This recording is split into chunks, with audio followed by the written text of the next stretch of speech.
Big பாஸ்ல இந்த வாரம் ஃப்ரீஸ் டாஸ்க்ல எல்லாருமே ஆவலோட எதிர்பார்த்துட்டு இருக்கக்கூடிய விஷயம் என்ன அப்படின்னா, பாருவோட அம்மா வந்தா கமருதீனோட ரியாக்ஷன் எப்படி இருக்கும் அப்படிங்கிறது தான். இந்த ஒரு விஷயத்த பத்தி தான் பாருவும், கமருதீனும் நேத்து நைட்டு உட்காந்து வீட்ல பேசிட்டு இருந்தாங்க.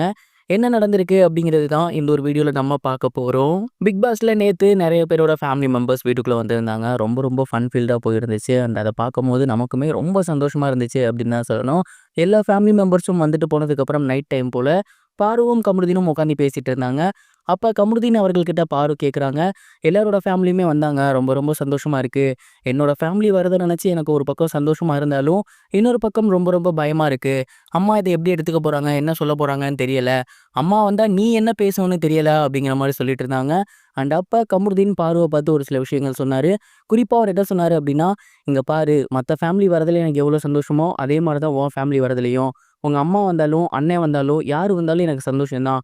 அதே நேரம் அவங்க என்கிட்ட வந்து பேசினாங்க அப்படின்னா, கண்டிப்பா அவங்ககிட்ட நான் நல்ல விதமா பேசுவேன். இன்னும் சொல்லப்போனா, நானும் பாருவும் லவ் பண்றோம். கல்யாணம் பண்ணிக்கலாம்னு ஆசைப்படுறோம். உங்களோட சம்மதம் எங்களுக்கு தேவை அப்படிங்கிறத நான் ஓப்பனாவே ஸ்ட்ரெய்ட் ஃபார்வர்டா அவங்க கிட்ட சொல்லிருவேன். மத்த ஃபேமிலி மெம்பர்ஸ் வீட்டுக்குள்ள வந்தாலே நம்ம 2 பேரும் என்ன ரிலேஷன்ஷிப்ல இருக்கோம் அப்படிங்கிறத அவங்க புரிஞ்சுக்கிறாங்க. அப்படிங்கும்போது, கண்டிப்பா உங்க ஃபேமிலி மெம்பர்ஸ் அத புரிஞ்சுப்பாங்க. ஸோ இத பத்தி நீ மிகப்பெரிய அளவுல வொரி பண்ணாத. உங்க அம்மாவோ, அப்படி இல்லன்னா அண்ணாவோ என்கிட்ட வந்து பேசினாங்கன்னா, கண்டிப்பா நான் நல்ல விதமா தான் பேசுவேன். அதே நேரம் உன்ன கல்யாணம் பண்ணிக்க போறேன் அப்படிங்கிற விருப்பத்தையும் நான் நேரடியா சொல்லிருவேன் அப்படின்னு பாருகிட்ட அவரு சொல்லிட்டு இருந்தாரு. அண்ட் பாரு, நீ இதே மாதிரி பேசுனீன்னா எனக்கு சந்தோஷம் தான். பட் கோவப்படாத. நீ அடிக்கடி கோவப்பட்டுருவ. அவங்க என்ன சொன்னாலும் நீ அமைதியா இரு அப்படிங்கிற மாரி கமருதீனுக்கு அட்வைஸ குடுத்திருந்தாங்க. மத்த ஃபேமிலி மெம்பர்ஸ் எல்லாருமே ரொம்ப கேஷுவலா தான் அத பேசுறாங்க. ஸோ கண்டிப்பா பாருவோட அம்மாவும் அதே மாரி இருப்பாங்க அப்படிங்கிறத எதிர்பார்க்கலாம்.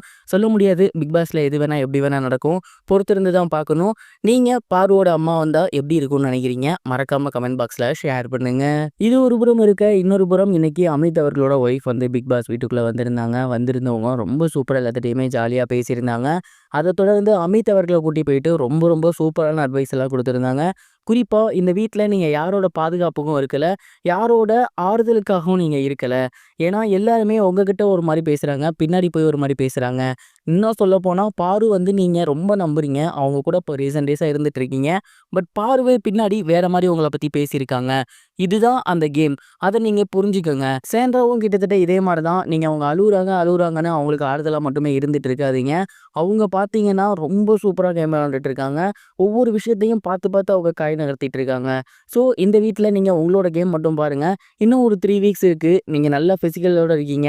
பிசிக்கல் டாஸ்க்ல நல்லா பண்ணுங்க. டிக்கெட் டு ஃபினாலேவ வின் பண்ண பாருங்க அப்படிங்கிற மாரி அமித்துக்கு ரொம்ப ரொம்ப சூப்பரான ஒரு அட்வைஸ் குடுத்திருந்தாங்க. கண்டிப்பா அமித் அவர்கள் இந்த ஒரு அட்வைஸ்க்கு அப்புறம் கொஞ்சம் அவரோட கேம மாத்தி பாருங்கிற மாரி நம்பலாம். நீங்க என்ன நினைக்கிறீங்க? அமித் அவர்கள் இதுக்கப்புறம் ப்ராப்பரா விளையாடுவாரா? இதையும் கமெண்ட் பாக்ஸ்ல ஷேர் பண்ணுங்க.